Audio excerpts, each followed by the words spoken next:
반갑습니다. 네, 우리 앞에 분하고 인사 좀 할까요? 주의 이름 축복합니다. 네, 주의 이름 축복합니다. 네,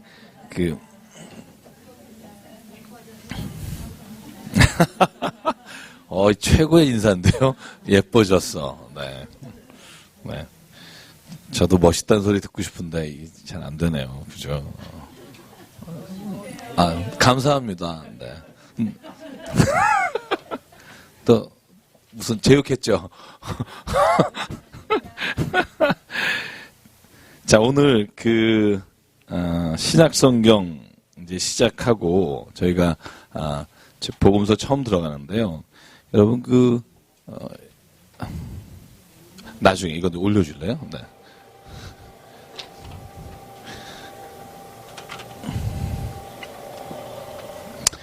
제가 여러분 다니엘서 할 때 한번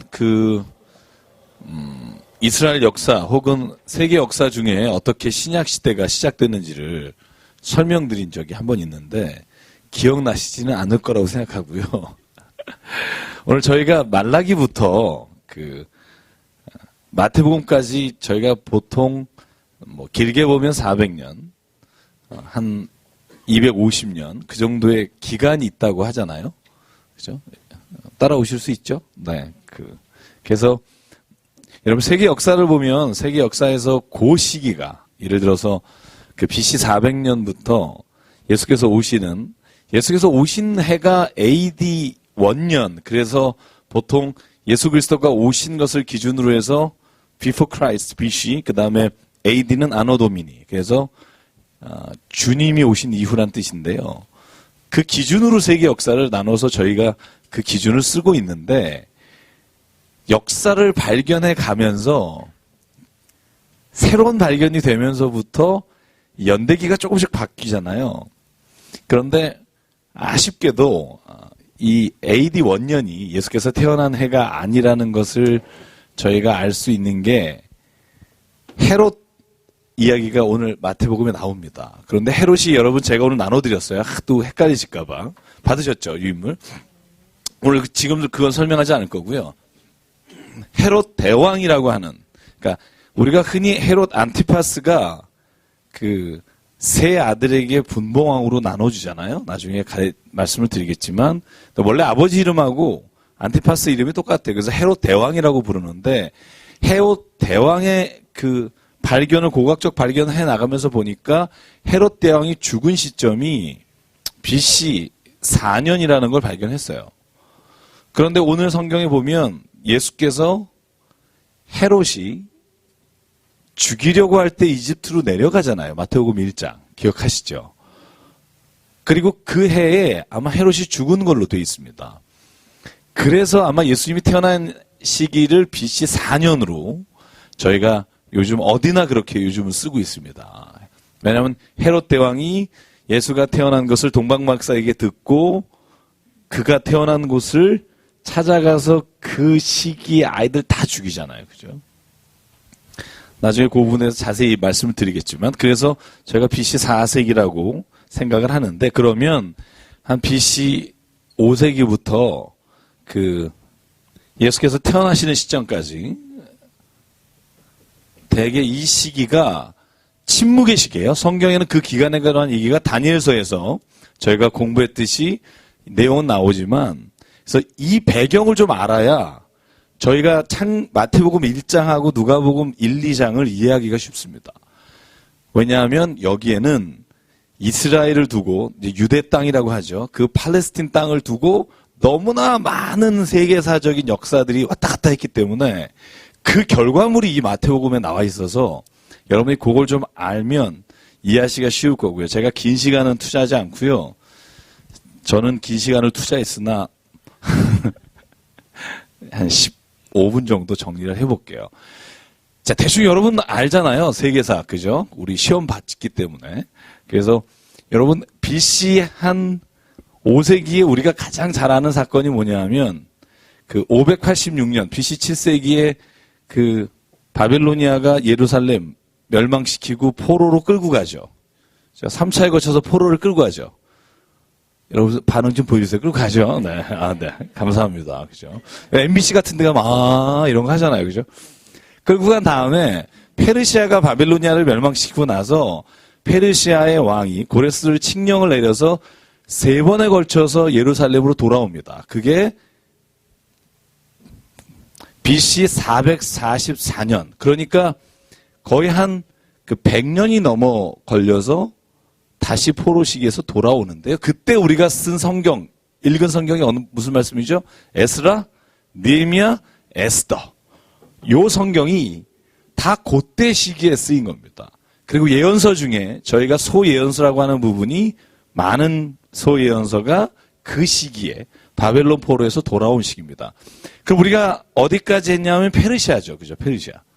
고대 역사에 있어서 페르시아가요, 굉장히 큰 영역을 차지했습니다. 거의 동쪽으로는 인도 바로 앞까지. 그리고는 서쪽으로는요, 카르타고, 그죠? 아프리카까지 이렇게 거의 점령한 게 페르시아입니다. 그런데 페르시아는요, 여러분 금방 망합니다. 오래 가지 않습니다. 물론 바벨로니아가 더 일찍 망했고, 한 70년 만에 망했습니다만, 거대 제국을 이루면 이상하게 쉽게 망해요. 그죠? 로마가 제일 오래 간 편이긴 합니다만, 자, 페르시아가요, 그렇게 이스라엘을 다시 본토로 돌려보낸 다음에 왜 멸망하냐 하면, 여러분 잘 아는 역사에서 페르시아 전쟁이라는 거 들어보셨죠? 기억은 안 나시겠으나. 자, 페르시아 전쟁은요, 자, BC 한 492년부터 480년, 470년까지 있었던 전쟁인데요. 페르시아가 여러분 지도를 이렇게 보면, 자, 요거 이제 지울게요. 자, 이스라엘 지도를 이렇게 보면, 여기가 이렇게 돼 있잖아요. 그죠? 여기가 에베소. 그죠? 이거 좀 더 길어야 되는데, 십자가 때문에. 자, 이쪽이 페르시아의 본토예요. 그래서 여러분, 바벨로니아냐, 페르시아나 다 같이 이 시리아 오른쪽 지역에 시작돼서 이쪽으로, 서쪽으로 뻗쳐진 나라입니다. 그래서 전쟁하고 하면서 요 유대 땅, 여러분 잘 아시겠지만, 여기 이제 이집트고요. 여기가 이집트 땅이고, 여기가 이스라엘 땅이고, 여기가 지금은 터키 지역이고, 옛날에 소아시아 지역이고, 여기를 넘어가면 굉장히 붙어 있어야 되는데, 좀 붙어 있는 데라고 칩시다. 그럼 여기가 이렇게 돼 있어요. 그죠? 그리고 나서 여러분 잘 아는 게 여기 구두같이 생긴 거 하나 있고, 요게 로마잖아요. 그죠? 그럼 이쪽 지역이 뭐냐 하면 그리스 지역입니다. 아테네나, 여러분 잘 아시는 아테네하고 어디하고, 그죠? 알렉산드리아는 마케도니아는 위쪽이고요. 아테네가 이쪽인데, 스파르타하고 아테네가 그리스라고 우리가 보통 부르잖아요. 그죠? 폴리스라고 이루어진. 자, 그래서 페르시아가요, 그렇게 막대하게 쭉 밀고 나오다가, 여기가 이제 말하자면 페르시아의 근거지가 되는 땅이고, 이쪽이 아테네 그리스 지역인데, 전쟁을 해요. 제가 아까 말씀드린 492년부터 3차에 걸쳐서. 전쟁을 하는데 여러분이 잘 아시는 전쟁입니다. 아테네는 여러분 잘 아시지만 스파르타하고, 그죠? 아테네하고 연합전선을 펴서 전쟁을 잘하는 애들이 스파르타잖아요. 그죠? 페르시아하고 3차에 걸쳐서 전쟁하는데 3번 다 이깁니다. 그때부터 페르시아는 저무는 해가 됩니다. 그래서 여러분 1차 전쟁은 여러분이 잘 모르실 수 있지만 2차 전쟁부터는 저희가 잘 아는데 우리가 성경에 나오는 인물이 있습니다. 다리오 왕. 그죠? 다리오 왕. 네. 다리우스라고 일반 역사에 나와 있는데 다리오 왕이요.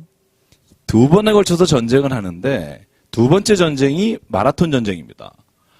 그래서 여러분 2번째 전쟁은 여러분이 잘 아실 텐데 거기서 마라톤으로 달려와서 승전보를 알렸다. 그래서 마라톤이라는 이름이 붙은 전쟁이고요.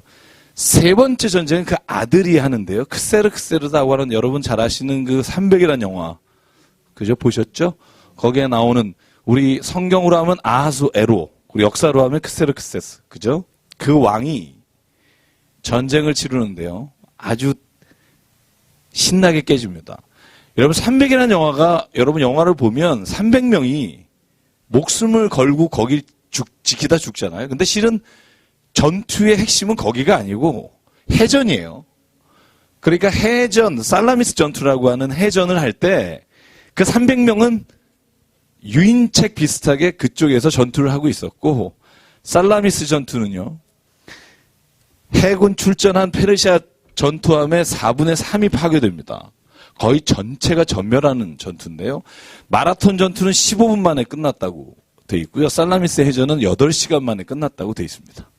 그러니까 뭐 어떻게 보면 제가 그 인터넷으로 주문해서 산 책이 살라미스 해전이라는 책인데요. 그 전쟁 역사에 관한 책인데 이렇게 두껍습니다. 굉장히 자세하게 전투를 남겨놨어요. 그래서 페르시아는요, 그 전쟁으로 말미암아 완전히 기울게 돼요. 그러면서 아테네하고 이 스파르타가 거의 어떻게 보면 세계 역사를 이렇게 이끌어 갑니다. 이끌어 가는데, 그래서 다니엘에 보면 그리스라는 이름이 나와요. 그죠? 여러분 잘 기억하실 겁니다. 그런데 이 위에 있던 마케도니아라고 하는 나라에 여러분 그 아들이 누구냐 하면 여러분이 잘 아시는 알렉산더 대왕인데, 알렉산더 대왕이 333년에 아버지를 이어서 왕이 되는데요. 조그마한 변방에 있는 국가인데 알렉산더가 딱 10년 만에 점령을 하기 시작하는데요. 여러분 잘 아시겠지만 이 이집트, 그 다음에 아프리카 카르타고, 인도까지 이 세계 전 지역을 10년 만에 알렉산더가 점령합니다. 세계 전쟁이 이런 전쟁이 없습니다. 왜냐하면 딱 10년 뒤에 죽어요. BC 323년에 알렉산더가 죽습니다. 여기서부터가 성경, 지금 저희가 읽는 마태, 마가, 누가, 요한하고 굉장히 관련이 있습니다. 어떤 관련이 있느냐 하면 알렉산더 대왕이 죽잖아요. 그런데 자식에게 왕권을 넘겨주지 못하고 죽어요. 그래서 알렉산더가 차지했던 이 큰 땅, 이집트, 시리아, 그 다음에 이 페르시아 땅, 그리고는 이 본토 땅, 이 소아시아까지 다 이 전 지역을 그 왕이 죽은 후에 3명의 부하들이요, 할 수 없이 나눠서 통치하게 됩니다. 그러면서부터 이 유대 요 땅은요 가장 핫한 지역이 돼요. 왜 그럴까요? 시리아에서, 페르시아에서 내려가려고 할 때, 이집트를 가려고 할 때 중간에 있는 나라가 이스라엘입니다. 팔레스틴 땅이에요. 그러다 보니까 이쪽 오른쪽에 셀루쿠스 왕조가 있게 되고요. 그 다음에 이 이집트 쪽에 여러분이 잘 아시는 그 세 왕조 중에 하나, 뭐죠? 셀루쿠스 왕조하고, 네? 프톨레미라고도 하고, 피를 묵음으로 하면 톨레미라고도 하고, 이 두 왕국이 서로 이 지역을 이겼다 졌다 이겼다 졌다. 제가 다니엘서 할 때 요 얘기는 클레오파트라까지 자세하게 들었습니다. 그죠? 못하신 분은 이제 동영상 보시고요. 제가 말씀드리려고 하는 요 다음부터니까. 그래서 요 지역을요, 무려 BC 167년까지 전투합니다. 그러니까 거의 250년을요. 이 셀루쿠스가 잡았다가 프톨레미가 잡았다가 맨 마지막에 여러분이 다니엘서의 가장 악독한 왕이라고 나왔던 사람이 누구죠? 안티오파스 4세죠. 왜 제가 말씀드렸죠. 예루살렘 성전에 제우스 신상을 갖다 놓고. 여러분 그랬던 그 왕으로 인해서 BC 167년에 봉기를 들고 일어나요. 그게 공동번역 성경에 보면 마카비아 상하서, 그게 하스몬 일가에 관한 말입니다. 그래서 BC 163년부터 BC 63년이 가장 중요한 게 뭐죠? 여러분 63년이 왜 하스몬 왕조가 망하냐 하면, 여기서부터는 신약하고 굉장히 연결돼 있어요. 왜 망하냐 하면 로마가 개입하기 시작합니다. 그러니까 로마라는 나라는요 굉장히 오래됐어요. BC 8세기부터 도시국가 형태로 존재했습니다. 그래서 집정관이 다스리고 막 이렇게 하고, 여러분 삼두정치 잘 알죠? 시저하고 폼페이우스하고 이렇게 삼두정치 하다가 또 안토니우스하고 옥타비아누스 이렇게 삼두정치 했잖아요. 그리고 나서 그때 폼페이우스가 BC 63년에 예루살렘을 점령합니다. 그때 하스몬 왕조가 멸망합니다. 그 하스몬 왕조가 하시딤이라고 성경에 나오고요. 하시딤이 누구의 조상이냐면 바리새파에 연결되어 있는, 그러니까 이 저항하고 전통을 지켰던 하스몬 왕조의 뒤를 이어서 신약 성경에 남아있는 사람이 바리새파 사람들이에요. 그리고 제사장 출신들의 사람들, 사독 계열의 사람들이 남아있던 게 사두개파고, 그리고 SNF파 사람들은 나는 세상이 싫다. 그래서 은둔 생활을 했던 사람들, 광야로 갔던 사람이 SNF파예요. 자, 이 세 개가 왜 중요하냐 하면 신약 성경에 나오는 예수께서 대화를 나누거나 서로 이야기 나눈 사람이 다 바리새파, 서기관들. 기억나시죠? 그래서 실제로 신약 성경이 쓰일 때까지 이 세계 역사가 이 유대 땅에 굉장한 영향을 줍니다. 특히 로마가 이 BC 63년에 적극적으로 유대에 들어오면서부터 그때부터 이 땅에 통치자가 바뀝니다. 예전에는 누가 다스렸냐 하면 페르시아에서 해방되고 난 다음에 거의 자치기구였어요. 그래서 대제사장 중심으로 가다가 167년부터 163년에는 최초로 왕과 대제사장이 같이 돼버렸습니다. 왜냐하면 유대 땅이 이제 독립을 했기 때문에. 그래서 마카비아 집안들이요, 왕이면서 대제사장 역할을 쭉 해왔단 말이죠. 그런데 로마가 점령하면서부터 그 바로 이전부터 무슨 일이 생겼냐 하면 이제는 대제사장을 돈 받고 세우게 됐습니다. 돈 받고. 왜냐하면 이제 전통도 없고 아무것도 없으니까 돈을 받고 세우게 되면서부터 여러분 성경에 보면 그래서 대제사장이 굉장히 복잡한 상황이 많이 나오고요. 그래서 이때부터 이 왕조가 다시 돈으로 인해서 굉장히 혼탁할 때 그때 들어선 사람이 누구냐 하면 헤롯입니다. 헤롯. 헤롯은요, 유대 사람이 아니에요. 헤롯은 유대 왕인데 유대 사람이 아니라 어디 사람이라 그랬죠? 이두메 사람입니다. 이방인입니다. 근데 왜 헤롯이 유대의 왕이 될 수 있다고 했죠? 기억나세요? 제가 한 번은 말씀드린 것 같은데 이유가 뭐냐면 헤롯이요, 이방 사람인데 로마하고 친했습니다. 그래서 시저가 애굽을 점령하러 갈 때 헤롯 대왕 아버지 헤롯 파터스라고 하는 이 헤롯 파터가 거기에 같이 가서 혁혁한 공을 세워서 로마 시민권을 받습니다. 이 로마 시민권을 받은 헤롯 파테르라고 하고 파터스라고도 하는데 이 파테르가요, 이스라엘 땅에 와서 분봉 왕은 아직 못하고 이스라엘의 행정장관으로 통치하기 시작합니다. 그러다가 이 아버지가 죽은 뒤를 이어서 이스라엘의 왕이 된 게 누구냐 하면 헤롯 대왕입니다. 예수님 태어날 때 그 사람이 헤롯 대왕이고요. 이 헤롯 대왕이 어떻게 이스라엘의 유대인이 아닌데, 아니 민족을 그렇게 중요하게 생각하는 유대 사람들이 어떻게 헤롯 왕을 왕으로 뒀을까? 그래서요, 이 헤롯이 머리를 쓴 게 누구냐 하면 여러분 아까 말한 돈 주고 제사장을 셌던 그 대제사장의 딸이 미리암네라고 하는 여인과 결혼을 합니다. 10명의 부인이 있는데요, 그 중에 한 사람이 유대인이에요. 그래서 유대인의 신분을 결혼을 통해서 유지하게 되고요. 그래서 헤롯 대왕이 BC 4년에 죽을 때까지 이스라엘 땅을 혼자서 로마로부터 통치의 권한을 가지고 이스라엘 땅을 통치합니다. 거의 몇 년을 하냐면 BC 37년에서 BC 4년까지니까 거의 35년을요, 33, 4년을 헤롯 대왕이 통치합니다. 여러분, 그러니까 얼마나 막대한 힘을 가지고 있겠어요. 그런데다가 이스라엘 백성한테 잘 보이려고요, 한 일이 뭐냐 하면 예루살렘 성전이 여러분 기억나세요? 학계서 읽어보면 예루살렘 성전 두 번째 무너지고 나서 질 때 뭐로 졌죠? 뒷산에 가서 나무를 가져다 졌죠. 기억나세요?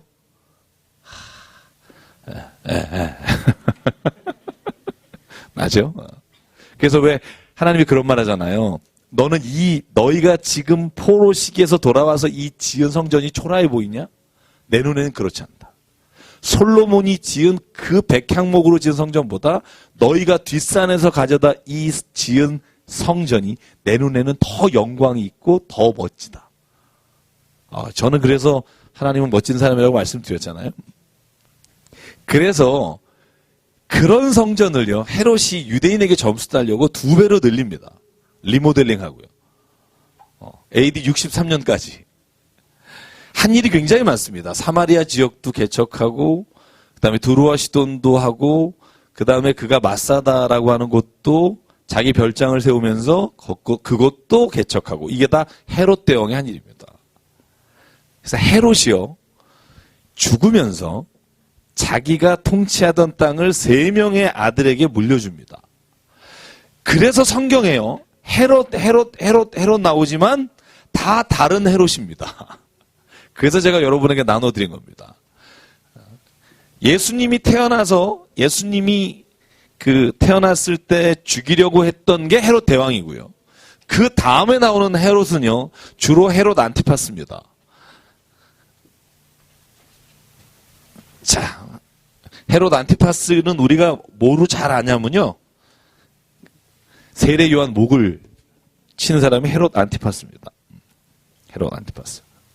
그래서 헤롯 안티파스가 왜 요한을 죽였죠? 세례 요한을?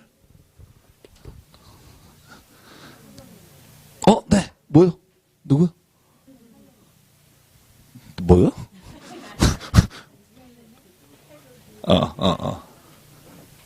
헤롯 안티파스하고요. 자, 요 세 사람 한번 일단 이름을 적을게요. 잘 보시면 헤롯,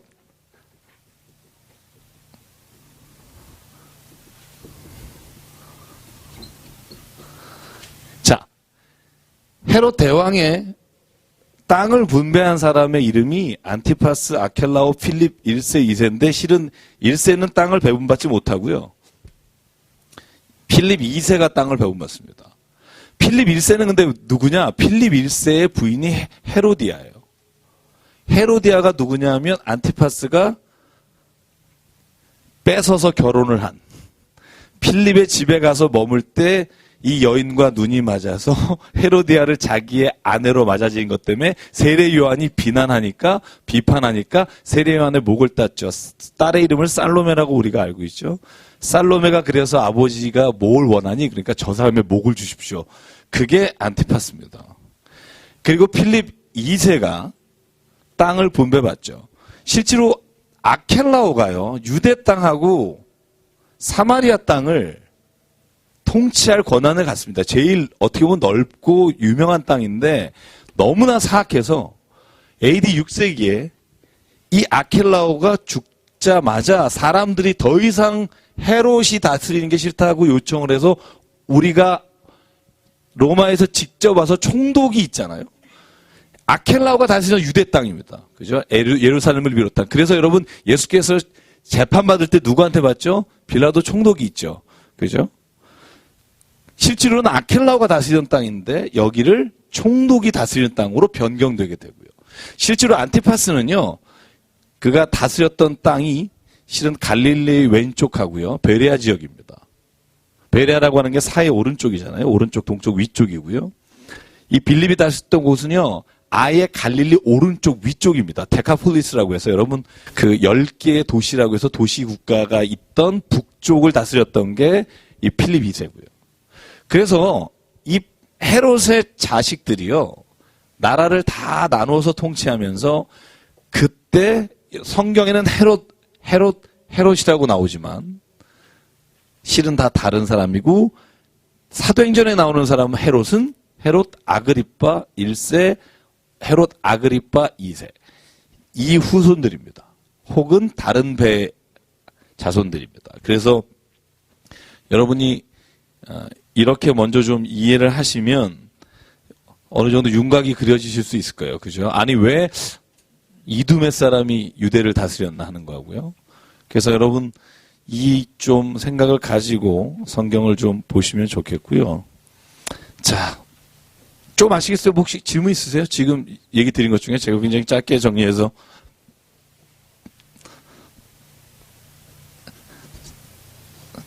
자, 이제 이 생각을 가지고요, 우리가 성경을 한번 같이 볼게요. 마태복음을 한번 저희가 나눠드린 거 보려고 하는데요. 자, 이제 이걸 조금 머리에 두시면 마태복음 읽으면서 나오는 사람의 이름들이나 이런 것들이 좀 도움이 될 거라고 생각하고요.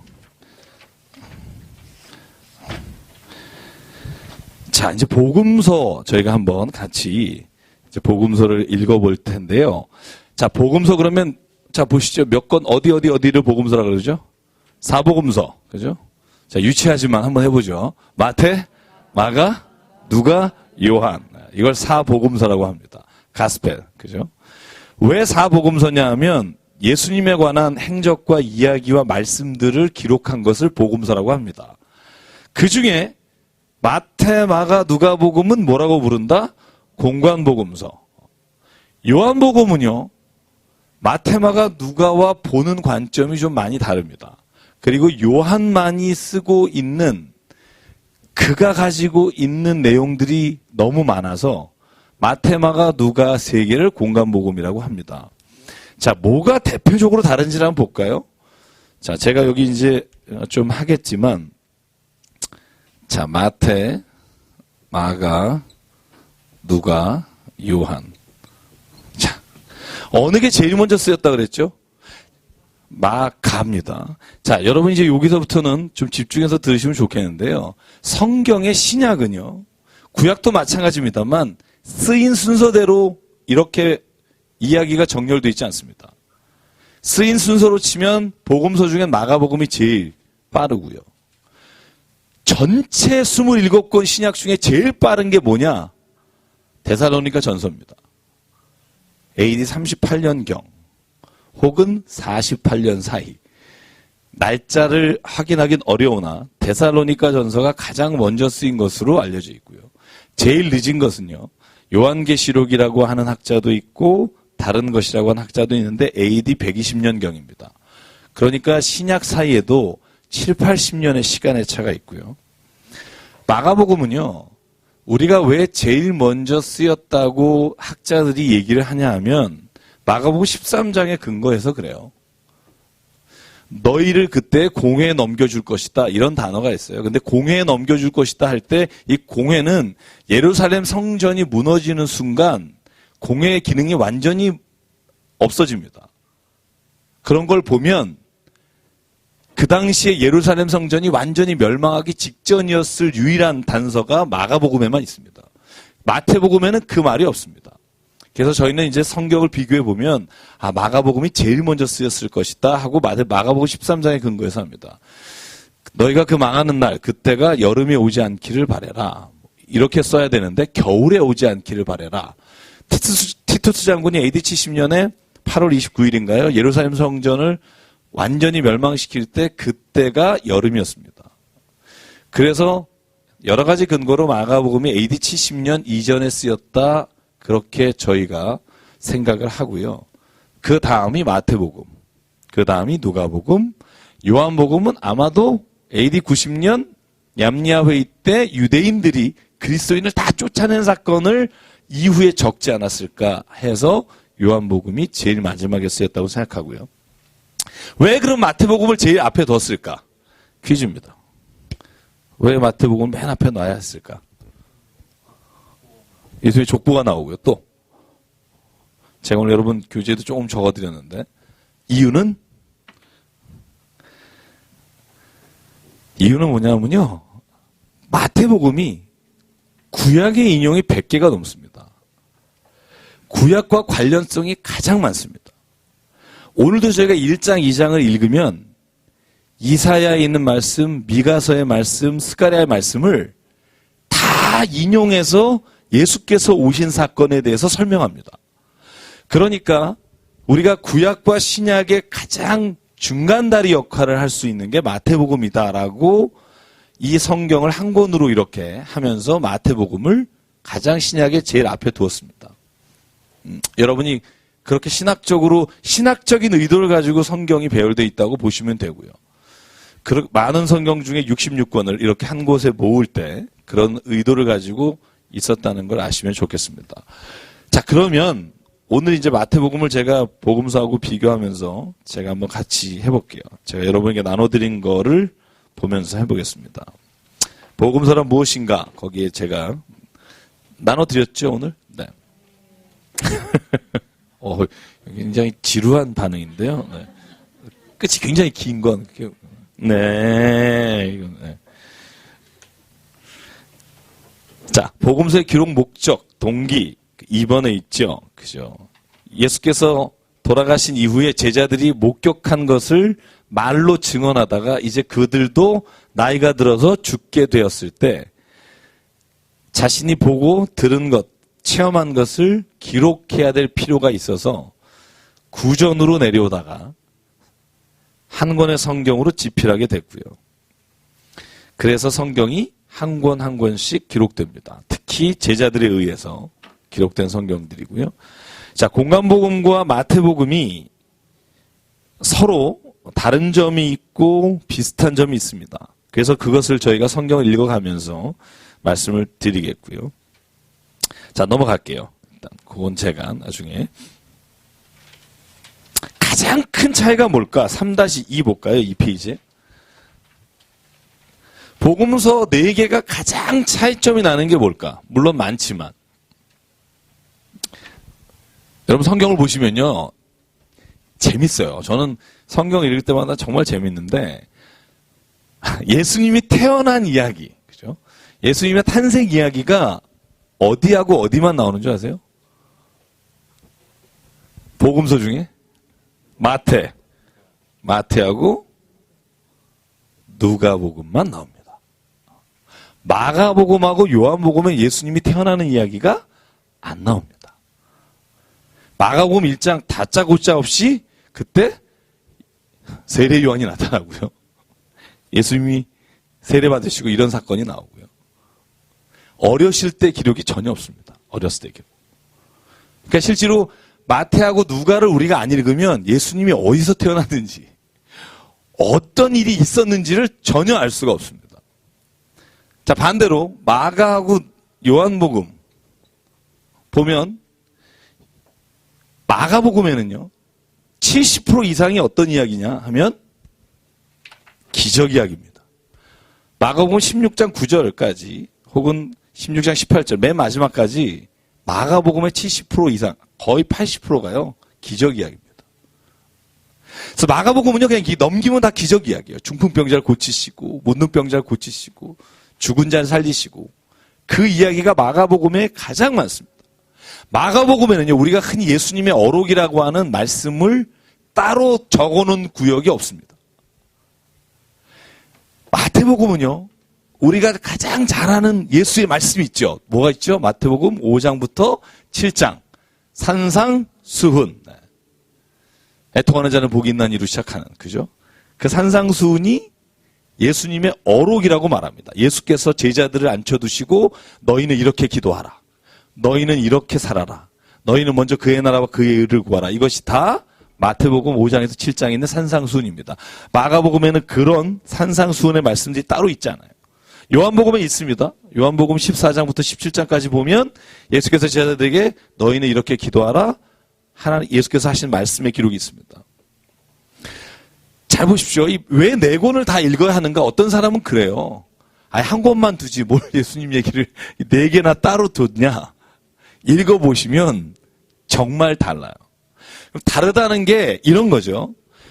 예수님에 대한 기록이 틀렸다는 게 아니라 예수님에 대한 만약에 33년의 기록을 다 쓴다면 여러분 얼마나 많아야 될까요? 무지 많아야 될 겁니다. 그 중에 예수와 그 제자가 기록하고 있는 제자가 같이 경험하고 같이 그 안에서 깨닫고 기뻐했고 즐거워했고 감탄했던 그 이야기들 그 말씀을 하나님의 영감으로 말미암아 기록한 게 성경입니다.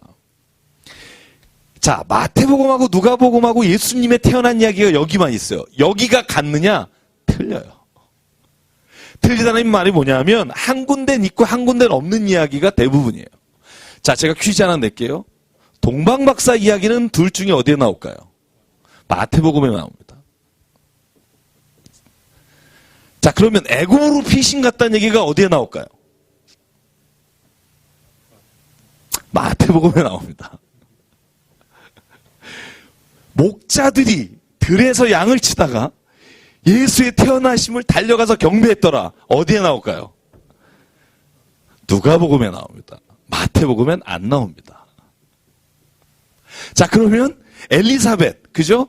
마리아의 친족, 엘리사벳이 세례 요한의 엄마잖아요.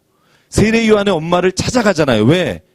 처녀가 임신해서 얼마나 괴로워요. 그래서 엘리사벳이 가서 엘리사벳을 보자마자 그 여인이 말해주죠. 네가 복된 여자다. 그죠? 그때 태중에 있던 애가 뛰죠. 그게 세례 요한이죠. 그 이야기는 어디 나올까요?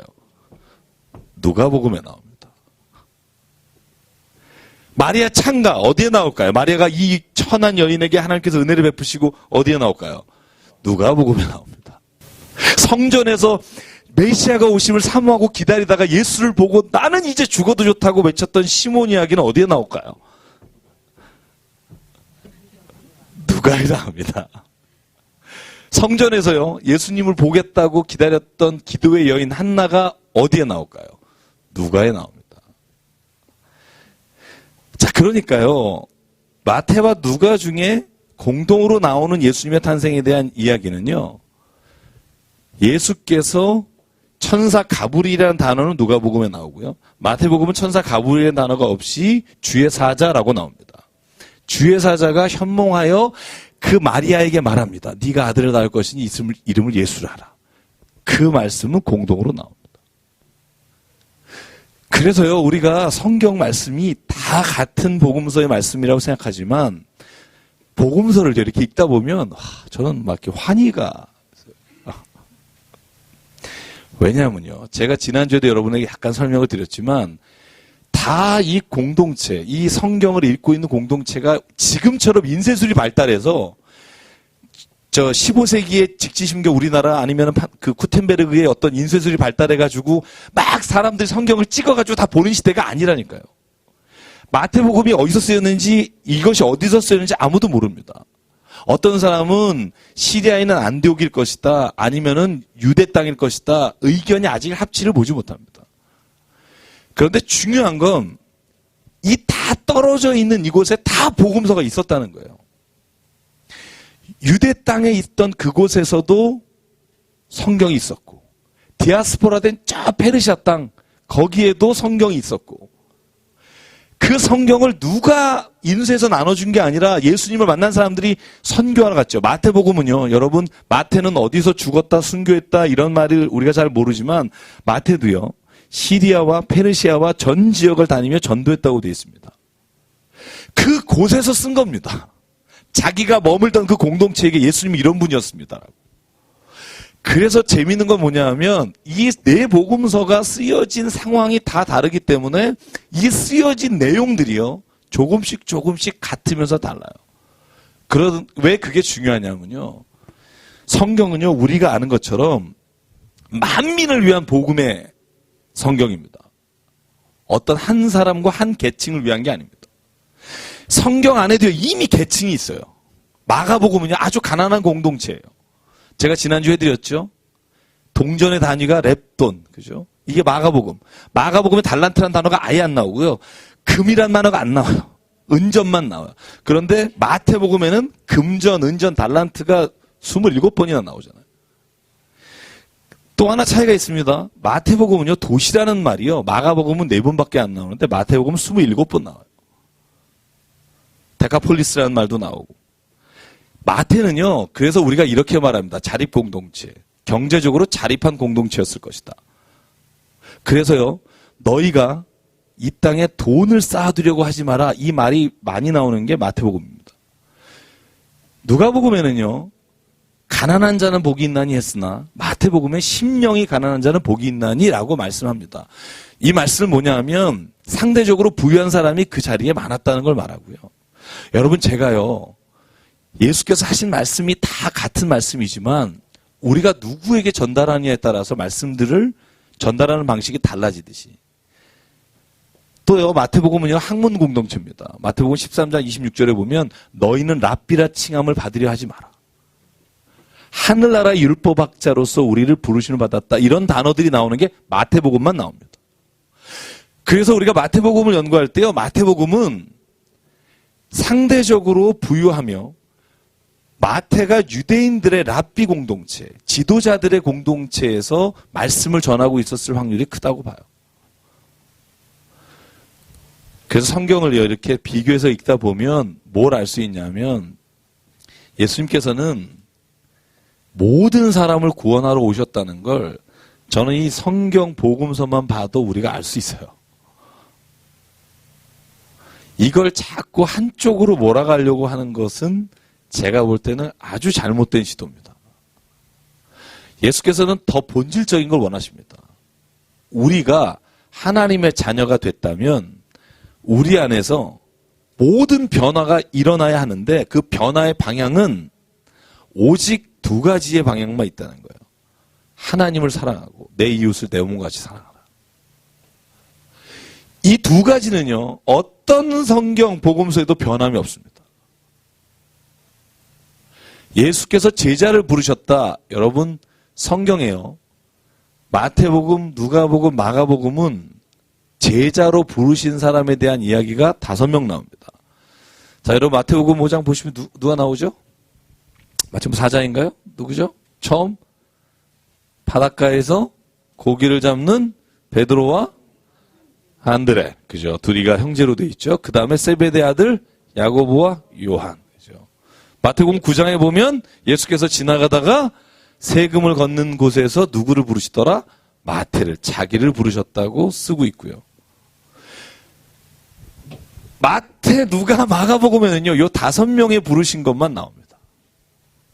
물론 명단은 마태복음 10장이나 이렇게 쭉 12명이 나오지만, 근데 요한복음을 보면 요한복음 2장에 특이하게 부른 사람이 있습니다. 누구죠? 나다나엘을 무화과 나무 밑에 있을 때 내가 널 봤다 부르십니다. 그죠? 필립을 부르십니다. 그래서 요한복음은요, 그 사람들을 부르기 전에 세례 요한의 제자들이 예수의 제자가 되었다라고 말하는 부분이 있습니다. 그리고 누가복음에 보면 누가복음은요, 누가복음에서 파송하는 기사가 나와요. 그런데 누가복음에서 파송할 때는 12제자를 파송하지 않고요. 제자의 이름을 이렇게 부릅니다. 12명을 불러 그들을 세워 사도라 불렀더라. 그리고 12명, 70인을 예수께서 파송합니다. 그래서 우리가 성경 본문을 근거로 봤을 때 누가복음은요, 굉장히 큰 공동체라고 봐요. 70인의 제자를 파송할 수 있을 만큼. 그래서 누가복음에 독특한 게 있다 그랬죠. 누가복음 15장에 나오는 다른 복음서에는 없는 이야기. 잃어버린 것을 찾는 돌아온 탕자 이야기, 잃어버린 드라크마 이야기. 이 이야기는요, 누가복음에만 나옵니다. 그래서 누가복음은요, 잃어버린 양을 찾기 위해 오셨다, 이방인을 찾기 위해 오셨다 하는 게 누가복음의 메시지고요. 그래서 누가복음은 아마 디아스포라 돼 있는 유대인만이 아니라 그 곳에 있는 이방인에게 복음을 전하기 위해 이 누가복음이 쓰였다고 보고요. 결정적인 근거를 마태복음과 누가복음의 족보에서 찾습니다. 마태복음 1장, 저희가 이제 곧 읽을 텐데, 마태복음 1장에 이렇게 나오죠. 아브라함과 다윗의 자손 예수 그리스도의 세계라. 안 믿으신 얼굴이죠? 1장 1절. 같이 읽어볼까요? 마태복음 1장 1절. 자, 같이 한번 읽을게요. 자, 시작. 아브라함과 다윗의 자손 예수 그리스도의 계보라. 저희가 개역 성경엔 세계라, 여기는 계보라. Record of genealogy라고 해서요. 이게 뭐냐면 예수께서 올 때까지의 족보다 이런 말입니다. 그런데 여러분, 마태복음, 누가복음의 족보의 차이를 여러분이, 제가 자세한 얘기까지 하면 조금 복잡해서요. 제가 조금 자세히는 하지 않겠지만 마태복음 1장은요, 뭐라고 나오죠? 아브라함부터 다윗까지가 몇 대요? 14대죠. 다윗부터 바벨론 포로 이후에 몇 대다? 14대요. 바벨론 포로 이후부터 예수까지 몇 대다? 14대다. 자, 한번 그거 동그라미 쳐서 세보실래요? 자, 이걸 더하면 몇 개죠? 42대죠. 아, 갑자기 갈비 먹고 싶죠? 42대만. 42대 우리 다 먹을 수 있는데, 그죠? 42대. 세보면 몇 대인 줄 아세요? 세보신 분 있어요? 한번 동그라미 쳐서? 제가 동그라미 쳐서 세봤거든요, 이거. 카운트 해보면 41개입니다. 한번 세보실래요? 실은 이렇게 자세히 하면 아마, 마태복음만 1년 걸릴 텐데, 제가 전공한 게 마태복음이잖아요, 그렇잖아요. 근데 41대입니다. 그래서 우리는 다윗까지요, 다윗부터 바벨론 이후까지 다윗을 2번 겹쳤다고 봐요. 2번 겹쳤다고 보고요. 14대라는 의미가 여러 가지 해석이 있습니다만, 여러분, 제가 이 얘기 드렸죠. 유대인의 이름, 히브리어는요, 알렙, 베트, 킴멜, 달렛, 이 이름의 알파벳이 숫자입니다. 1, 2, 3, 4. 다윗이란 이름을 히브리어 단어로 풀면 14예요. 여러분, 그래서 나온 바이블 코드란 책 유명했었잖아요. 히브리 모든 단어를 숫자로 딱 바꿔놓은 다음에 이걸 숫자로 연결하니까 1950년 세계 뭐 이런 거. 그게 히브리어 단어만 가능해요. 한글은 안 돼요. 히브리어 단어는 알레프가 있으면 그 단어가 1이니까 1, 2, 22, 34 이렇게 해가지고 그걸 단어로 쭉 연결해서 역사적 사건 막 이렇게 해놓은 게 바이블 코드라는 예전에 유명했었던 그 다빈치 코드하고 바이블 코드하고 그죠? 2 코드가 유명했었잖아요. 그런데요, 여기는 족보가 어디까지 가요? 마태가 아브라함과 다윗의 자손이죠. 아브라함부터 쭉 시작합니다. 아브라함, 그 다음에 이삭, 야곱, 요셉으로 내려가죠. 누가복음 2장 23절 보실래요? 누가복음 2장 23절은 족보가 어디서 시작해서 어디까지 가는지 보시면 예수님의 족보가 완전히 다르다는 걸 알 수 있어요. 3장 23절. 네, 죄송합니다. 3장 23절. 보시면, 자, 거기는요, 역으로 올라갑니다. 그죠? 예수님부터 거꾸로 올라가죠. 네? 마태복음은 내려왔는데, 여기는 올라가요. 자, 쭉 올라가서 맨 마지막에 보면, 이 37절부터 한번 읽어볼게요. 시작. 무드셀라요. 그 위는 에녹이요. 그 위는 아렛이요. 그 위는 마할랄렐이요. 그 위는 가이난이요. 그 위는 에노스요. 그 위는 셋이요. 그 위는 아담이요. 그 위는 하나님이시라. 노아, 아담 이렇게 다 올라가서 하나님까지 가요. 자, 잘 보십시오. 죄송해요. 지금 안 보여가지고 제가 지금 죄송합니다. 노안이 와서 네, 지금 정말 죄송합니다. 제가 지금 혼자 안에서 보다 이제는 안 보여요. 자, 보면 그 마지막 하나님까지 올라가는 장면을 보면 누가가 지금 말씀을 전하고 있고 복음을 전하고 있는 타깃이 나와요. 마태는요, 굳이 아담까지 올라가서 적을 필요가 없어요. 왜냐하면 유대인들이기 때문에. 지금 말씀을 읽고 있는 사람들이 유대인이기 때문에 아브라함까지 쓰면 좋게요. 그런데 누가는요, 지금 이방인에게 복음을 전하고 있어요. 그러니까 결국 아브라함도 하나님이 창조하신 아담의 자손이고 하나님은 모든 자손을 구원하시기 위해 오셨다는 걸 족보까지 올라가서 누가는요, 하나님의 구원의 역사가, 선택의 역사가 모든 이방인에게까지 있다는 것을 강조합니다. 중간에 77대와 42대의 차이는 제가 여러분에게 설명을 드리진 않고요. 질문하시는 분에게만 나중에 말씀을 드릴게요. 여기는 77대가 나옵니다. 단어 하나만 주목하시면 돼요. 자, 거꾸로 위로부터 내려오는 것과 아래서부터 올라가잖아요. 누가복음은. 성경 자체 히브리어가 겟나우라는 단어가 나타라는 말이에요. 그래서 마태복음은 나타, 그러니까 낳고 또 낳고 계속 낳는다는 거고요. 자, 누가복음의 단어는 호라는 단어인데 호는 위란 얘기예요. 위. 그래서 보시면 이게 아버지란 말이 아닙니다. 아들이란 말이 아닙니다. 조상이란 말입니다. 그래서 누가복음에 나오는 계보와 나오는 이름들하고 마태복음에 나오는 이름들이 조금씩 다릅니다. 누구의 아들이라는 말이 아니고요. 그 위는 누구요 할 때 누가는요, 왕의 족보를 따르지 않고요. 다른 족보를 따라갑니다. 그런데 마태복음은 왕의 족보를 따라가요. 거기에 나오는 게 다 왕입니다. 왜냐하면 유대인을 상대로 복음을 전하는 마태복음의 족보는요, 예수께서 왕으로 오신 분이라는 걸 강조하기 위해서 쓰였고요. 누가복음은요, 인간으로 오신 예수님.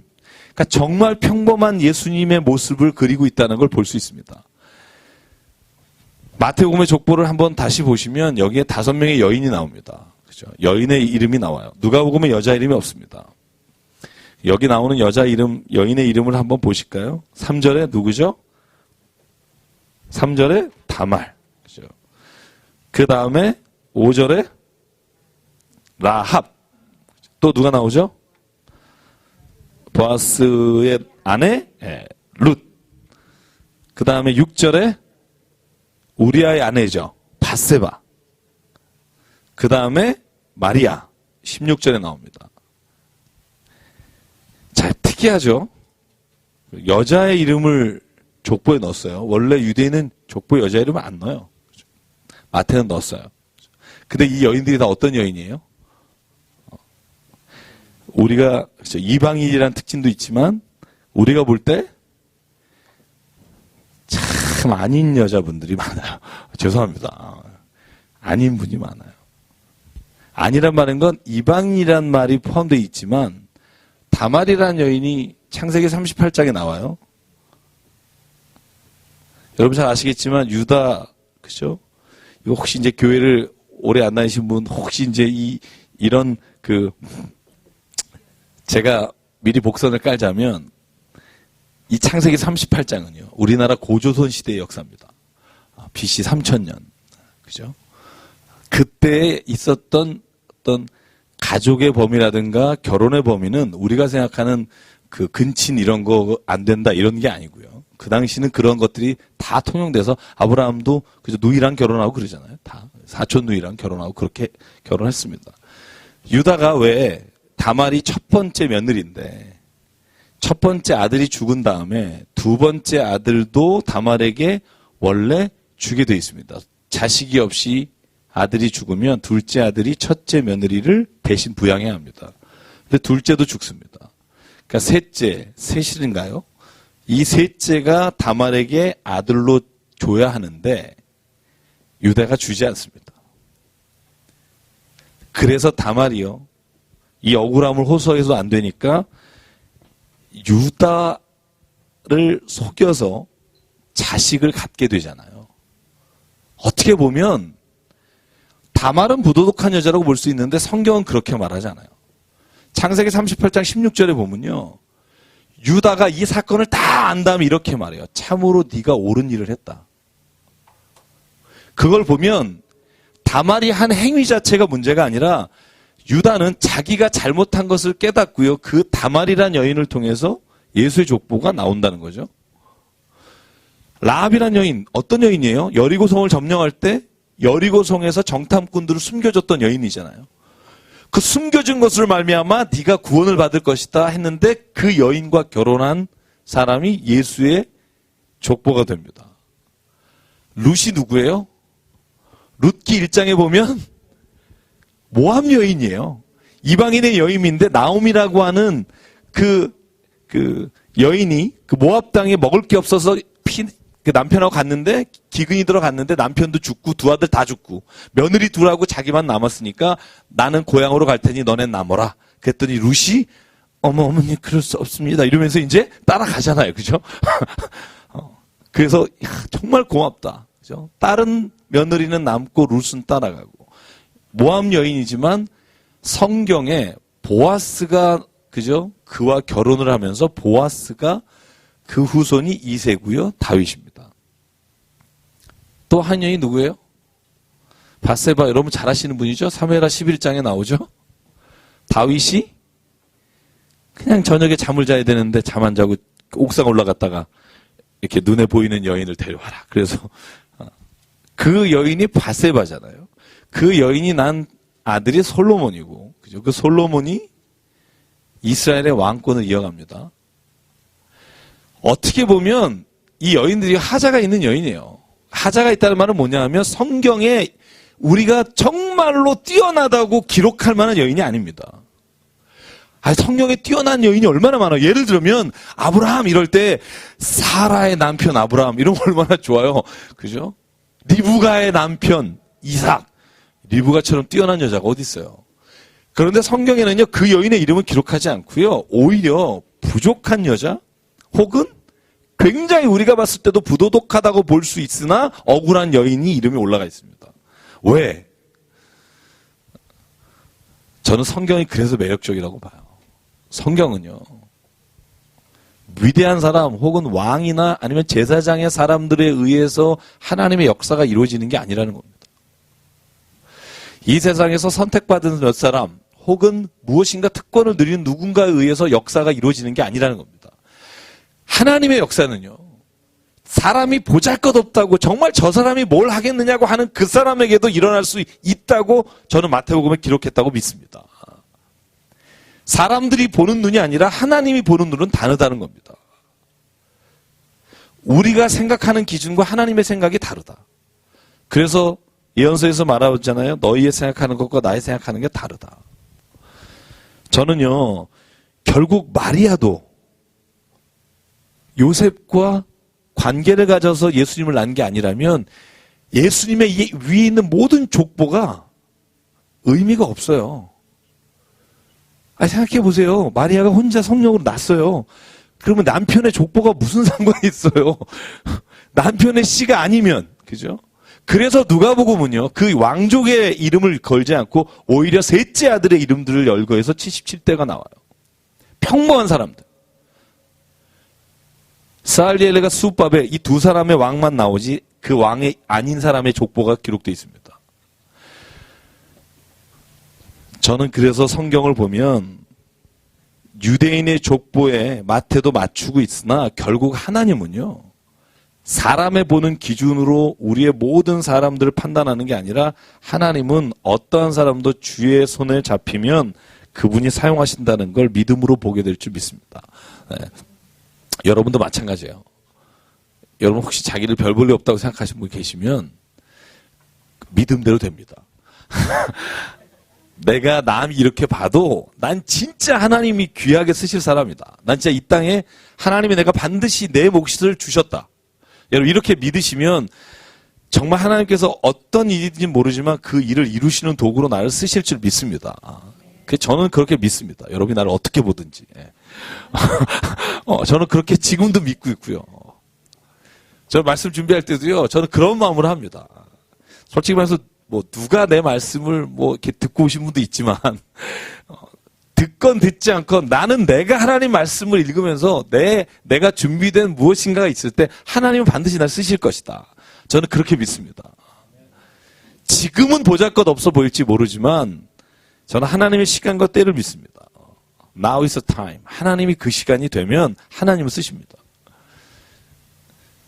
제가 그래서 송구영신 예배 때 말씀드렸잖아요. 서두르면 이스마엘, 기다리면 이삭. 다 안 오셨었어요? 자꾸 서둘러서 뭔가 얻으려고 하면 이스마엘과 같은 불행의 씨앗을 얻게 됩니다. 그런데 진짜 하나님 앞에서 인내하고 하나님의 뜻이 있다고 무조건 믿고 나가면 하나님은요, 축복의 아들을 주시고 축복의 이삭을 주신 것처럼 우리의 인생에도요, 그게 얼마의 기간이 될지 모르지만 하나님은 축복을 통해서 우리의 인생을 움직여 주실 줄 믿습니다. 저는 그런 믿음이 있어야지 우리가 믿는 맛이 있잖아요. 그렇죠? 제가 이휘재 씨 그 힐링 캠프 나왔을 때 정말 굉장히 눈이 황반변성증 때문에 안 보이고 막 그런 거 듣다가 너무 마음이 아프더라고요. 한쪽 눈이 거의, 아버지는 실명이시고 온 집안의 내력이 황반변성증. 그래서 지금도 2주에 한 번씩 눈 아래다가 주사를 맞는데요. 그래서 아프지 않냐고 물어보더라고요. 아프지 않냐고 그러니까 생각한 것보다는 안 아프지만 근데 내 눈이 나빠지지 않을 거란 희망 때문에 하나도 안 아프대요. 그러면서도 자기가 그 쌍둥이 아들과 가족을 위해서 열심히 사는 모습 보면서 야, 참 내가 알던 그 이 바람은 아닌 것 같다 이런 생각을 했고요. 중간중간에 놀고 싶다 이렇게 외쳐요. 얼마나 공감이 가는지 얼마나 공감이 네. 근데 우리가요 이렇게 그잖아요. 이렇게 그걸 모든 걸 다 세상에서의 어떤 누리고 세상에서 즐기는 게 아니라 하나님이 주시는 기쁨과 하나님이 주시는 것이 있다고 믿고 사는데 여러분 그걸 믿고 내가 앞으로 나갈 때 그 믿음이 약해질 때 그죠? 제일 힘듭니다. 그래서 성경은요 믿는다면 끝까지 믿으라는 거예요. 그러면 하나님 반드시 그 믿음 가운데서 하나님 이루실 일을 보게 하실 거라는 겁니다. 저는 그걸 믿습니다. 고린도서 15장에 그래서 말하잖아요. 바울이 네가 진짜 마지막 부활을 믿지 않으면 진짜 불쌍한 사람이다. 저는 그 말을 가슴에 새깁니다. 믿으려면 끝까지 믿으십시오. 사람의 말에 흔들리거나 넘어지지 마십시오. 그러면 반드시 그 말했던 사람이 우리를 부러워하고 존경하는 날이 올 거라고 전 믿습니다. 그래서 오늘 성경의 족보는요, 이 마태복음의 족보는 어떤 특정한 사람들이 위대한다고 해서 적어놓은 것이 아니라 얼마나 그 사람들과 상관없이 하나님은 그 사람의 겉모습이나 출신이 아니라 하나님은 그가 하나님께 쓰임받는 사람에 대한 이야기를 기록하고 있다고 보고요. 그래서 18절부터 보시면은요, 이 수태고지라고 합니다. 예수께서 태어나시는 것을 이렇게 천사가 알려주는. 자, 18절 보면 예수 그리스도의 나심은 이러하니라. 이렇게 시작합니다. 누가복음 2장 1절부터 7절까지 하고 병행 구절인데요. 자, 한번 제가 그 20절까지 같이 읽을게요. 18절에서 시작. 예수 그리스도의 나심은 이러하니라. 약혼하고 동거하기 전에 성령으로 잉태된 것이 나타났더니 그의 남편 요셉은 의로운 사람이라 그를 드러내지 아니하고 가만히 끊고자 하여 이 일을 생각할 때 주의 사자가 현몽하여 이되 다윗의 자손 요셉아 내 만에 마리아 데려오기를 무서워하지 말라. 그에게 잉태된 자는 성령으로 된 것이라. 한 절 더 아들을 낳으니 이름을 예수라 하라. 이는 그가 자기 백성을 그들의 죄에서 구원할 자임이라 하니라. 아멘. 여러분, 제가 성경 공부하거나 이렇게 이야기를 나누다가 거기서 막히시는 분은 참 많이 봐요. 그 동정녀 탄생에서. 저희 동정녀 탄생만 아니면 교회 다니겠다 이런 사람도 있어요.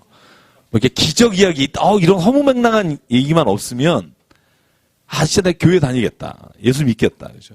심지어는 그래서 20세기에는요. 이 볼트만이란 신학자 혹은 자유주의 신학자들이 하도 그런 근대 이후에 그런 사람들이 많아지니까 그분들을 위해서 성경 해석을 했어요. 그걸 우리가 비신화라고 해요. 비신화화. 디미솔로지라고 합니다. 비신화를 없애자, 성경에서. 그래서 20세기, 그러니까 1990년대 초, 1800년대 말하고 1900년대 초에요. 이 신학이 정말 세계를 휩쓸었습니다. 저도 그 신학에 어떻게 보면 사생하죠. 그 신학을 배우고 그 신학을 미국 가서 하고, 그죠? 근데 문제는 뭐냐면요. 문제에 부딪힌 게 어떤 문제냐면, 동정녀 탄생과 부활과 기적은 내가 빼버리니까 편안한 사람들이 많아졌는데, 이런 질문 앞에 쓴 거예요. 하나님이 누구신가에 대한 질문. 하나님이 나를 만드시고 천지를 창조하신 분이라는 걸 기독교는 믿잖아요. 그죠? 안 믿으세요?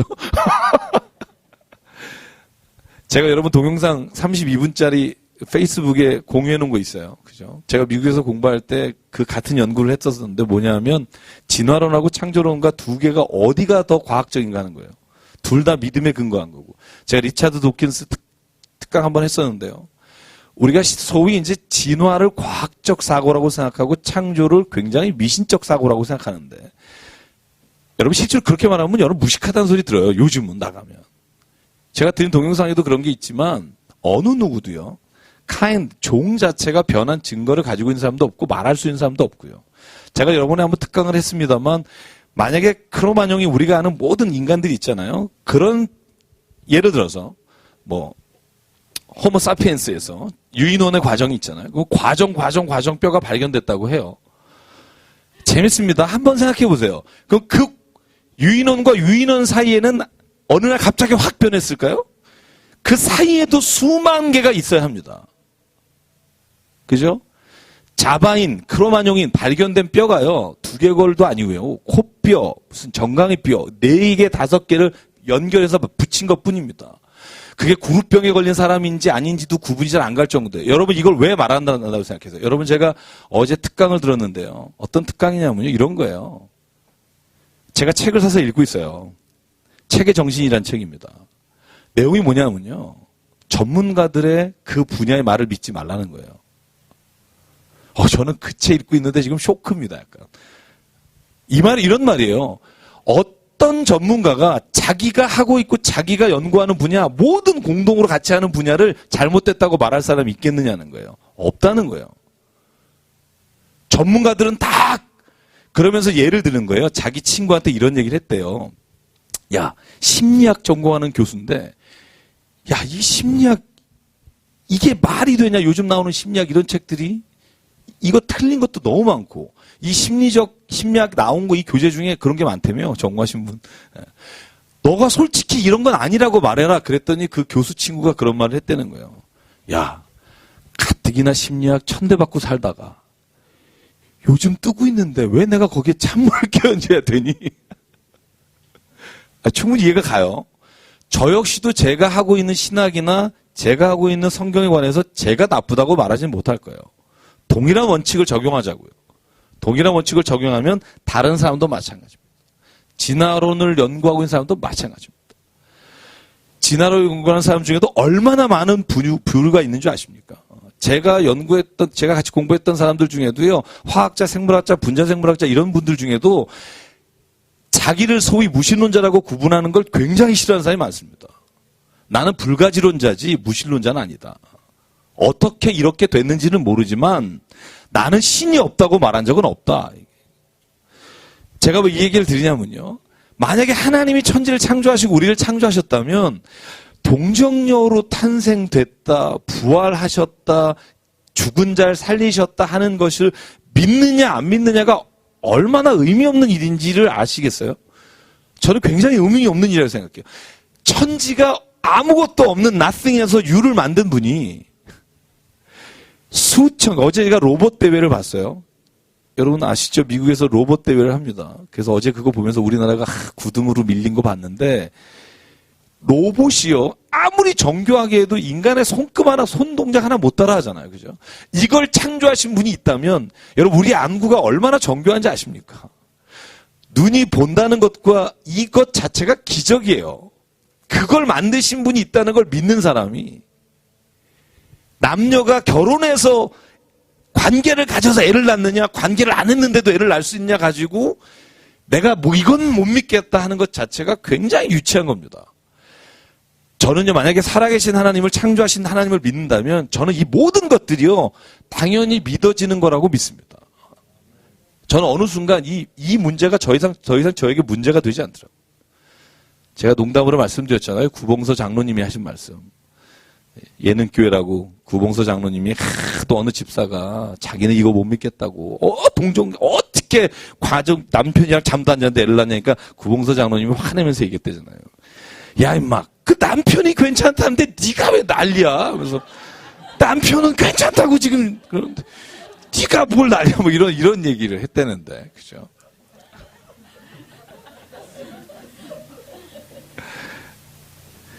토마스 쿤이라는 사람이 쓴 과학혁명의 구조라는 책이 있어요. 그 책을 보면 이런 말이 나옵니다. 과학자들은요, 자기가 갖고 있는 과학적 진실이라고 믿고 있는 걸 절대로 부정할 수 없어요. 정상과학이라고 부르죠. 지금 현재 통용되는 뉴턴의 이런 과학 같은 게 만약에 내가 따르는 노선이라면 거기에 불확실성 이론이라는가 이런 이론들을 내가 따라갈 수 없다는 거예요. 그건 또다시 누군가가 패러다임이 다른 사람들이 만들어내야지. 그래서 우리가 흔히 이렇게 말하잖아요. 천동설과 지동설을 흔히 예로 듭니다. 여러분 태양이 지구를 돌고 있다고 믿고 생각했던 1500년대 사람들에게는요. 지구가 태양을 돈다는 이런 불순한 생각을 받아들일 수 없어서 여러분 화형을 시켰잖아요. 중세. 어디 하나님이 창조하신 태양이 인간을 중심으로 도는 거지 화형시켰는데 결국은요. 지금은 지동설이 당연한 과학이잖아요. 과학적 진실이라는 것도요, 결국은 한시적입니다. 두고 보십시오. 굉장한 과학적 이론이 발견되는 순간 우리가 지금까지 경배하고 숭배했던 그 모든 과학적 이론들이 무너질 겁니다. 우리가 눈으로 보는 적외선, 감마선, 자외선, 알파선, 베타선, 여러분 앞으로 저는요, 이 빛에 관한 것도 수백 개가 더 나올 거라고 생각해요. 그때가 되면 또 다른 엑스레이 비슷한 게 나올 거고요. 그때가 되면 또 다른 우리가 빛에 대한 이해가 달라질 거고요. 저는 과학은 확정된 사실이라고 생각하고 창조는 신화라고 생각하는 것 여러분 한 번쯤 다르게 생각해 볼 수 있어야 한다고 생각합니다. 그래서 저는요. 예수의 나심을 믿습니다. 어떤 이유를 달지 않고요. 하나님이 만약에 하시려고 하면 하실 수 있다고 믿습니다. 저는 저같이 부족한 사람을 통해서도 병자가 날 수 있게 하시는 분이 하나님이라고 믿습니다. 그러니까 제가 병원에 가서 기도합니다. 때로는 내가 기도해도 내가 눈으로 보는 확증으로 나지 않는 분도 있습니다. 되게 가슴이 아프고요. 다음에 기도할 힘을 잃어버립니다. 그러나 또다시 믿습니다.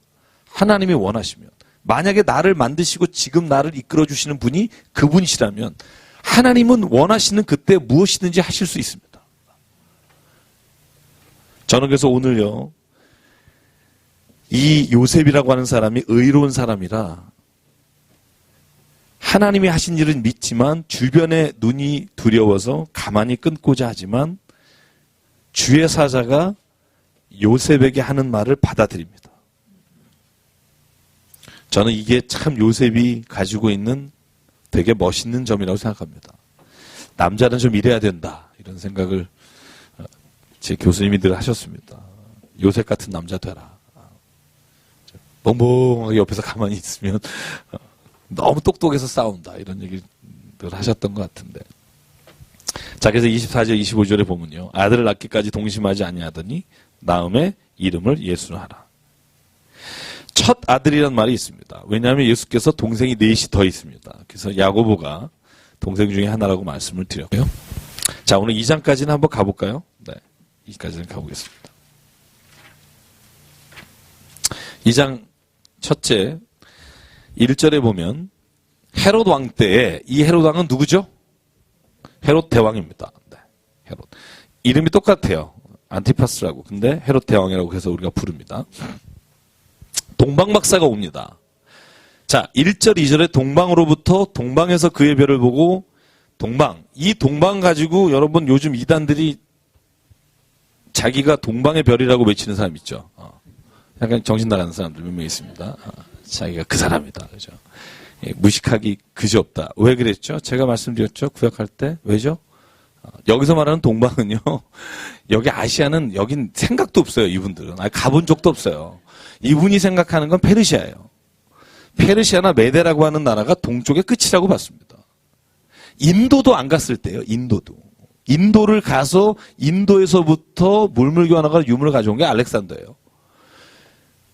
그런데 극동, 뭐 일본, 한국 여기 동방으로부터 오는 별, 자기라고 우기시는 분들은 제가 죄송한 말이지만 초등학교도 안 나오신 분들입니다. 지금 이단의 교주들은요. 제가 학교가 중요하다는 게 아닙니다. 기본적인 지식이 없으면 자기가 쓸데없는 것, 자기가 생각하는 망상을 믿게 돼 있습니다. 상식은 있어야 합니다. 저는 그런데 빠지는 대학 교수님들도 계세요. 왜? 성경을 모르니까. 그런 게 되게 안타까워요. 저 어제도 누가 나한테 2단 보내줘서 참 열심히 보내요. 여러분 혹시 QA 인터넷 뒤져보신 거 있으세요? 저는 이렇게 성경 공부하다 QA 자주 들어가요. 막 이렇게 물어봅니다. 대답한 사람의 90%가 2단이에요. 와, 제가 보면서 깜짝 놀랐어요. 야, 진짜 우리도 이거 해야겠다. 왜냐하면 하나님의 무슨 교회 뭐 이래가지고 답글을 계속 달아요. 그러셨죠? 궁금하셨죠? 당황하셨죠? 이러면서 그 밑에 쫙 올려요. 실은 그래서 우리 그분이 하나님이십니다. 하나님 어머니란 거 보신 적 있으세요? 뭐 이러면서. 자, 그래서 댓글 알바가 정말 많아요. 그래서 제가 보면서 진짜 올바른 지식을 잘 알리면 좋겠다 이런 생각 되게 많이 하는데요. 동방도 마찬가지입니다. 동방에서 별을 보고 왔다는데 그 동방은 여기는 아닙니다. 헤롯이요, 그 소문을 듣고 시끄러워졌습니다. 왜냐하면 메시아에 관한 이야기이기 때문에 그럽니다. 유대의 왕이 왔다, 메시아가 태어났다, 굉장한 일이거든요. 자기의 위험을 느끼는 겁니다. 그래서 6절에 보면요, 여기에 유대 땅 베들레헴, 같이 읽을까요? 시작. 또 유대 땅 베들레헴아, 너는 유대 고을 중에서 가장 작지 아니하도다. 내게서 한 다스리는 자가 나와서 내 백성 이스라엘의 목자가 되리라 하였음이니라. 이게 미가서 5장 2절입니다. 미가서 5장 2절. 조금 바뀐 게 있다면 베들레헴 에블라다야 이렇게 되어 있습니다.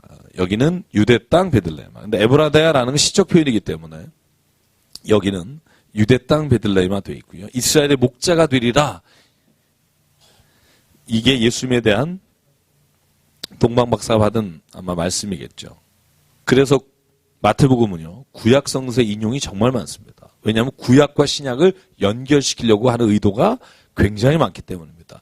제가 여러분 한번 구약하면서 이거 말씀드렸죠. 구약과 신약을 어떻게 볼 것인가에 대한 이야기를 드렸어요. 누가 구원에 관해서 물어보셔서. 구약과 신약을 어떻게 볼 것인가 중에 제가 가지고 따르고 있는 관점이 있다고 말씀드렸어요. 어떤 관점이라고 그랬죠? 예언과 성취라는 거라고 그랬죠. 그죠? 예언과 성취. 이건 제가 신학적 만든 게 아니고요. 이건 폰나드라고 하는 신학자가 그에 쓴 유명한 구약 성서에 쓴 예언과 성취라는 겁니다. 구약은 하나님께서 오실 예수님에 대한 예언의 기록들이 주를 이루고 있고, 신약은 하나님의 예언의 것이 성취된 역사다.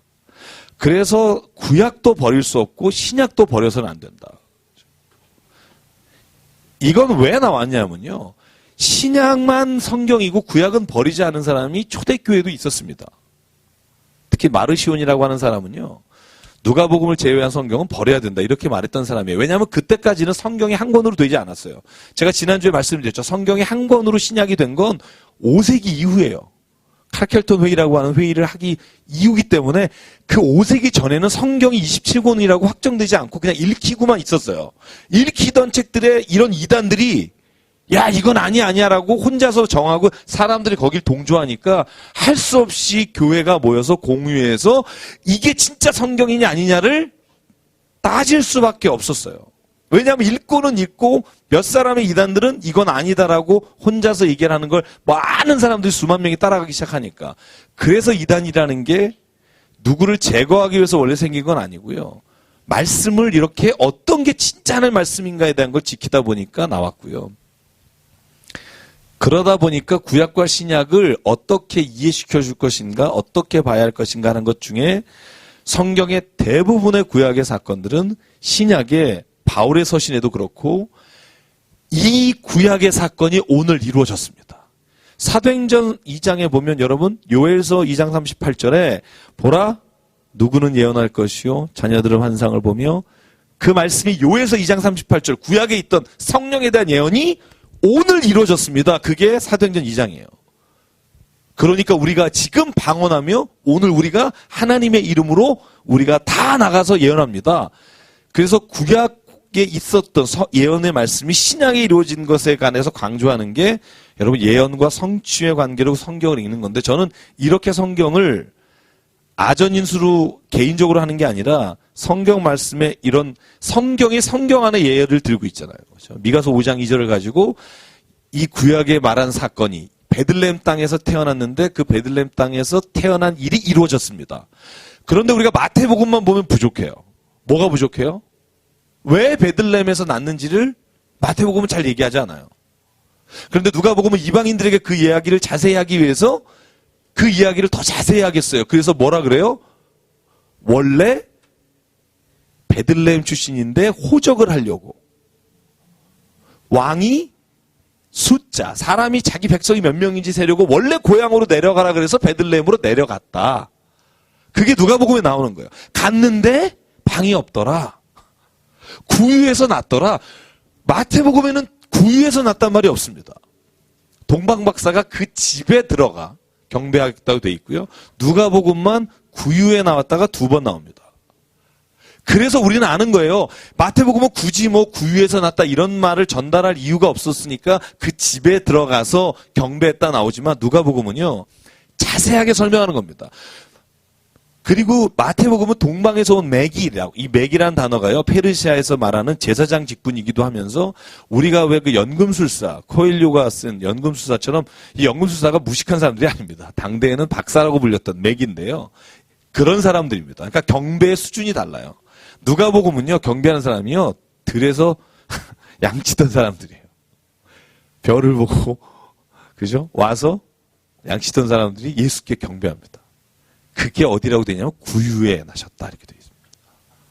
그래서 오늘 성경에 보면 이 마태는 동방박사 3사람이 예수께 와서 유황과 모략과 향유를 드렸다 이렇게 되어 있고요. 그런데 헤롯 왕은 너희가 고향으로 돌아갈 때 그가 어디에서 나셨는지를 알려달라고 합니다. 박사들이요 9절에 보면 별이 있는 곳에 가서 크게 기뻐하며 아기께 경배하며 황금과 유황과 모략을 드립니다. 자, 유향이라고 하는 건 뭐 여러분 센터 아시죠? 우리가 보통 이렇게 향수 같은 거고요. 몰약은요, 뭐가 상하지 않게끔 넣는 겁니다. 그래서 이게 몰약이 예수께서나 아니면 사람이 죽을 때 방부제도 역할도 하고요. 굉장히 귀한 겁니다. 여러분, 그래서 이 물건이 거의 아라비아 상인을 통해서 이게 아주 고가로 팔리던 시대 여러분 잘 아실 거고요. 자, 12절. 그들이 꿈에 헤롯에게 돌아가지 말라고 지시하는 걸 듣고 다른 길로 고국으로 돌아갑니다. 그들이 떠난 후에 주의 사자가 요셉에게 현몽하여 이르되 헤롯이 아기를 찾아 죽이려 하니 일어나 애굽으로 떠나라. 그래서 애굽으로 피신을 가는 건 마태복음에만 나옵니다. 그래서 우리가 이걸 다 두리뭉실하게 알고 있기 때문에 예수님에 대해서 우리가 아는 거지. 이걸 다 나눠서 알고 있는 건 아닙니다. 굳이 여러분이 나눠서 알려고 하라는 건 아닙니다. 다만 좀 정확히 알면 좋겠다는 거고요. 자, 14, 15, 16절 같이 읽어볼게요. 시작. 요셉이 일어나서 밤에 아기와 그의 어머니를 데리고 애굽으로 떠나가 헤롯이 죽기까지 거기 있었으니 이는 주께서 선지자를 통하여 말씀하신 바 애굽으로부터 불렀다함을 이루려 함이니라. 이에 헤롯이 박사들에게 속은 줄 알고 심히 노하여 사람을 보내어 베들레헴과 그 모든 지경 안에 있는 사내 아이를 박사들에게 자세히 알아본 그때를 기준하여 2살부터 그 아래로 다 죽이니. 그죠? 2살부터 그 아래로 다 죽였다. 재밌어요. 제가 뭐가 재밌다 그러냐면 여러분 계속해서 성경에 대해서 제가 이제 이거 3년 전에 했던 걸 다시 하면서 제가 그때보다 한 3배 정도의 강도로 가요. 그때는 좀 굉장히 연하게 갔어요. 여러분 기억하실 거예요. 좀 편하게 갔는데 조금 자세히 가는데요. 자, 오늘 성경에 보면요. 헤롯이 2살 아이를 죽였다고 하잖아요. 아래를. 그죠? 베들레헴에서. 바티칸에서요. 이 1910년에 낸 공식적인 문서에 의하면 이때 죽은 아이가 14,000명이라고 되어 있습니다. 그런데 여러분 곱틱 기독교가 있어요. 곱틱 기독교는 이집트의 기독교를 말합니다. 지금도 굉장히 독특한 형태로 있는데요. 제가 성지에 갔을 때 그분들은 여기 십자가 표시를 하고요. 이슬람 나라에서 나는 죽으면 죽겠다 그러면서 있더라고요. 아주 굉장히 신앙이 좋습니다. 근데 곱틱 교에서는 64,000명이라고 되어 있습니다. 그리고 어느 문서에는요 144,000명을 죽였다 이렇게 되어 있습니다. 왜냐하면 요한계시록의 말씀을 따서. 그런데 요즘 현대 기독교 고고학자들이 발견한 베들레헴에 의하면 베들레헴의 지경이 그렇게 넓지가 않아요. 그래서 현대 김진삼 목사님 같이 고고학을 하시는 분이 저한테 얘기했는데 많아야 40명. 아이가. 그러니까 인구에 대비해서 2살 아이의 인구가 그렇게 많지는 않았을 거다. 그래서 실제로 이런 것들이 오히려 우리에게 굉장히 도움을 주죠. 그 당시가 몇 명의 사람들이 있었을까 하는 걸 알게 되니까 지금 우리가 그걸 좀 더 자세히 알 수 있고요. 그런데 왜 이야기가 신빙성이 있냐면요. 실제로 헤롯 대왕은요. 자기가 난 첫 번째 아들, 두 번째 아들, 세 번째 아들을 AD 7년, AD 4년에 죽기 직전까지 다 처형시킵니다. 자기 아들들을. 굉장히 독한 사람이에요. 자기의 권력을 유지하기 위해서 아들 셋을 죽입니다. 미리암네로부터 난 아들 둘을 다 죽여요. 그러니까 이 사람의 성향이 굉장히 폭력적 성향이고요. 여러분 잘 아시겠지만 이 헤롯 대왕에 관해서는 굉장히 역사적으로도 안 좋은 역사가 많이 있습니다. 그래서 실제로 오늘 보면 이 모든 이야기들을 18절을 보면 17절 18절에 보면 또 구약 성경을 인용합니다.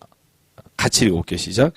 이에 선지자 예레미야를 통하여 말씀하신 바 라마에서 슬퍼하며 크게 통곡하는 소리가 들리니 라헬이 그 자식을 위하여 애곡하는 것이라 그야 자식이 없으므로 위로받기를 거절하도다미 이루어졌느니라. 아멘. 자, 선지자 예레미야라는 단어는요. 신약 성경에 마태복음밖에 안 나옵니다. 3번 나옵니다. 16장에 한 번 더 나오고 23장에 한 번 더 나오고. 그러니까 구약의 사람의 이름을 대서 예언자를 이렇게 이름을 거론해서 혹은 장절을 인용한 건 이 마태복음이 거의 보시면 가장 많은 인용을 하고 있습니다. 그래서 22절부터 23절만 읽고 오늘 마칠게요. 요게 마지막 대목입니다. 시작. 그러나 아켈라오가 그의 아버지 헤롯을 이어 유대 임금됨을 듣고 거기로 가기를 무서워하더니 꿈에 지시하심을 받아 갈릴리 지방으로 떠나가 나사렛이란 동네에 가서 사니 이는 선지자로 하신 말씀에 나사렛 사람이라 칭하심을 이루려 함이러라. 아멘. 자, 여기 누가 나오죠? 아켈라오. 아까 헤롯 아켈라오가 유대와 사마리아 지역의 분봉왕이었다가 AD 6년에 아주 사악한 왕입니다. 3,000명을 처형한 것으로 인해서 그 주민들이 아켈라오를 바꿔달라고 로마 본토에 있는 황제에게 편지를 씁니다. 그 정도로 사악한 왕이었고요. 그래서 AD 6년에 갑작스럽게 죽습니다. 그리고 나서는 그곳이 총독이 다스렸다고 말씀드렸죠. 그 아켈라오가 아주 악한 사람인데 또 거길 다스린다니까 아예 거기를 안 가고 어디를 가느냐? 갈릴리 바닷가로 가서 베들레헴은 예루살렘 밑이잖아요. 바로. 그래서 갈릴리를 가서 나사렛이라는 동네에서 자라게 된 이유가 또 성경에 나온 이유입니다. 그래서 뒤에 또 나사렛 이야기가 나옵니다. 그래서 그 구약을 좀 자세히 알면 신약을 읽을 때 더 자세하게 알 수 있고요. 그래서 여러분 오늘 전반적인 얘기하다 보니까 2장밖에 못했는데 제가 마태복음은 4번 한다고 말씀드렸습니다. 이제 3장부터 4장까지 여러분 같이 읽겠지만 예수께서 시험 당하시고 광야에서 사탄이 시험하는 장면이 나오고요. 이제 5장부터 7장까지 상상수훈이고 8, 9장이 기적에 관한 이야기고요. 10장이 제자 파석에 관한 이야기고 그래서 28장까지 여러분 이제 드라마를 보듯이 이제 한번 좀 쭉 읽어오시고요. 그러면 한번 쭉 읽어오시면 저하고 이제 쭉 갈 때 아마 도움이 많이 되실 겁니다. 그럼 제가 누가복음, 요한복음, 마가복음을 이렇게 여러분 성경 가지고 이렇게 넘길 텐데 자기 성경을 한번 가져오셔도 좋을 것 같아요. 다음 주부터는 제가 누가복음하고 마가복음 이렇게 막 왔다 갔다 하면서 한번 보여드리려고 그래요. 그러면 여러분 성경에 한번 체크해 놓으면 성경 보실 때 참 많이 도움이 되실 거라고 확신하고요. 자, 오늘 수고 많으셨습니다. 장시간. 잠깐 같이 기도하죠.